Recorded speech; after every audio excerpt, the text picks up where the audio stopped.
E vamos a mais um dos vídeos de resumos da história, falando agora do Brasil colônia e do aparelho político-administrativo implantado pela metrópole portuguesa em sua colônia americana. Para Portugal, não bastava iniciar a colonização, era preciso efetivá-la. Por isso, era necessário povoar, estimular o desenvolvimento e garantir a defesa da terra em face das incursões de franceses e ingleses. A solução era dividir o Brasil em capitanias hereditárias e transferir aos donatários os custos da colonização. As capitanias hereditárias, que no total de 15 eram intransferíveis e indivisíveis, não eram propriedades privadas dos 12 donatários, já que as terras da colônia pertenciam ao Estado. Hereditário era tão somente o poder do donatário de administrar a capitania. Os documentos que regulamentavam a implantação delas eram a carta de doação, pelo qual a coroa cedia ao donatário uma ou mais capitanias, a administração sobre elas e suas rendas e o poder legal para interpretar e ministrar a lei, e o foral, que estabelecia os direitos e deveres dos donatários, como o direito de promover a prosperidade da capitania, de conceder sesmarias, que são propriedades de terras, fundar vilas e povoados e criar instrumentos administrativos, jurídicos e criminais para regê-las. O sistema de capitanias hereditárias fracassou no Brasil. A rigor, somente 2 capitanias prosperaram: a de Pernambuco e a de São Vicente, onde seus donatários, Duarte da Costa e Martim Afonso de Souza, iniciaram o cultivo de cana-de-açúcar com capital próprio ou empréstimos estrangeiros, principalmente holandeses. Vários fatores contribuíram para o fracasso do sistema de capitanias hereditárias em sua implantação. Os constantes ataques de índios, a grande quantidade de terras inférteis em algumas capitanias, o desinteresse de alguns donatários que nem tomaram posse de suas terras, o isolamento entre as capitanias, o excesso de descentralização, a distância da metrópole e, fundamentalmente, a falta de capital para desbravar, ocupar, defender a terra, comprar escravos, instalar engenhos, etc. Somente o Estado, com recursos próprios, conseguiria sustentar o empreendimento desse porte.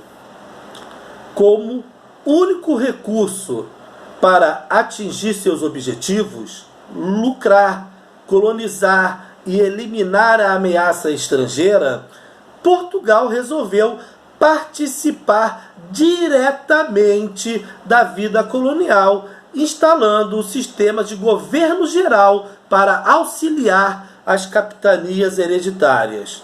O governo português elaborou um novo instrumento jurídico, o Regimento Régio de 1548, que regularia o novo sistema político-administrativo, o governo geral. Conforme esse regimento, competia ao governador geral fundar vilas e povoados, conceder sesmarias para a instalação de engenhos, exterminar os corsários, edificar fortes, construir navios e fazer alianças com tribos indígenas, além de fazer a sua catequese em apoio, com apoio dos jesuítas. No exercício de suas funções, o governador-geral era assessorado por 3 auxiliares diretos: o provedor-mor, que era responsável pela economia e pela cobrança de impostos, o ouvidor-mor, que era responsável pela justiça, e o capitão-mor, responsável pela segurança e proteção do litoral. O governador português retomou o controle sobre uma das capitanias que não foram ocupadas, a capitania da Bahia, onde construiu a primeira cidade do Brasil, Salvador, para ser a sede do governo geral em 1548, mas esse sistema não acabou com as capitanias hereditárias, que continuaram existindo até 1759, quando foram extintas pelo Marquês de Pombal, pois na prática o poder continuou descentralizado, já que era exercido pela elite latifundiária.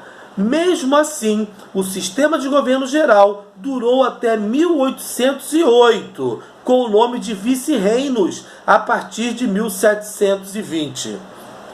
Os três primeiros e mais importantes governadores gerais foram Tomé de Souza, que trouxe para a colônia os primeiros jesuítas, chefiados por Manuel da Nóbrega, soldados, colonos e funcionários, além de construir a cidade de Salvador. O segundo governador-geral foi Duarte da Costa, que trouxe mais colonos e jesuítas, entre eles José de Anchieta, que junto com Manuel da Nóbrega fundaram em 1554 o Colégio São Paulo de Piratininga, origem da atual cidade de São Paulo. E o terceiro foi Mendes Sá, que procurou restabelecer a autoridade real na colônia, combatendo índios inimigos, expulsando franceses que haviam invadido a Baía de Guanabara em 1555 e fundado a França Antártica, e construindo junto com seu sobrinho Estácio de Sá a cidade de São Sebastião do Rio de Janeiro em 1565, que funcionou como base para a luta contra os franceses. Desde a fundação da vila de São Vicente por Martim Afonso de Souza, muitas vilas surgiram no litoral e algumas no interior, como a de São Paulo. Fundar vilas significava erguer um pelourinho, coluna onde se aplicavam castigos aos escravos, construir uma cadeia, instalar órgãos de cobrança de impostos, promover o povoamento e criar órgãos de administração local, a Câmara Municipal. Esta Câmara era formada por vereadores, juízes e um procurador, que eram eleitos pelos proprietários locais, os chamados homens bons. A Câmara era um instrumento de poder dos homens ricos do local, que desafiavam a autoridade dos funcionários nomeados pela coroa, situação que durou até a segunda metade do século XVII, quando a coroa ampliou seu controle sobre a colônia.